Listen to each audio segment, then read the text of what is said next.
এই সুন্দর দেশ, এই সভ্য সমাজ শুনতে কতই না মধুর লাগে, তাই না?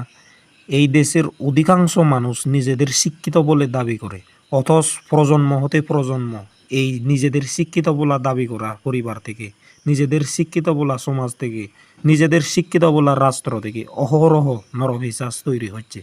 এই যে এই সভ্য সমাজ থেকে কেন নরপিশাচ তৈরি হচ্ছে আপনি কি জানেন? তার কারণ পরিবার থেকে সে নৈতিক শিক্ষা পাচ্ছে না, সমাজ থেকে সে নৈতিক শিক্ষা পাচ্ছে না, রাষ্ট্র তার নৈতিক শিক্ষার পরিবেশ গড়ে তুলে দিতে পারছে না।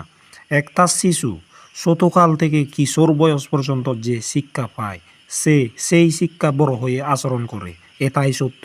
শুনতে ভালো ফিল হয় যে একটা শিশু ছোট থেকে নৈতিক শিক্ষায় শিক্ষিত হয়ে সমাজের দেশের সেবা করবে, কিন্তু বাস্তবতা ভিন্ন। আমাদের দেশে কিশোর বয়সে এই সময়ে আসক্ত থাকে নেশায়, আসক্ত থাকে জুয়ায়, আসক্ত থাকে নানা অপরাধে। ফলস্বরূপ আজকে রামিসা, আসিয়া মতো শত শত মা বোনের জীবন নষ্ট হয়ে যাচ্ছে। ধর্ষণ, খুন, নানা অপরাধে আজ তারা জড়িত হচ্ছে, আর দিন দিন তাদের সংখ্যা বেড়েই চলেছে। যদি এমনভাবে চলতে থাকে তাহলে ভবিষ্যতে এই সমাজ, এই দেশের কি পরিণতি হবে কল্পনা করেছেন কখনো? এভাবে চলতে থাকলে এই সমাজ, দেশ জঙ্গলে পরিণত হবে, যেখানে থাকবে হিংস্রতা, অবাধ্যতা আর স্বৈরাচারিতা। বলতে আর শুনতে খারাপ হলেও হ্যাঁ, এটাই বাস্তবতায় ঘটে চলেছে। তাহলে এর শেষ কোথায়?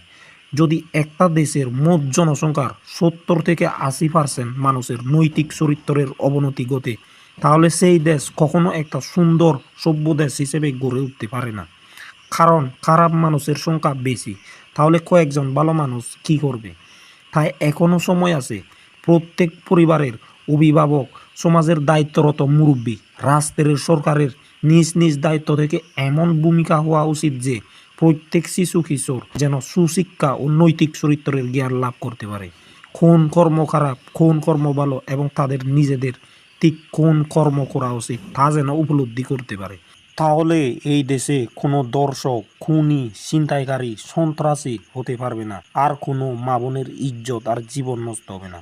বন্ধুরা, ভালো লাগলে চ্যানেলটি সাবস্ক্রাইব করবেন।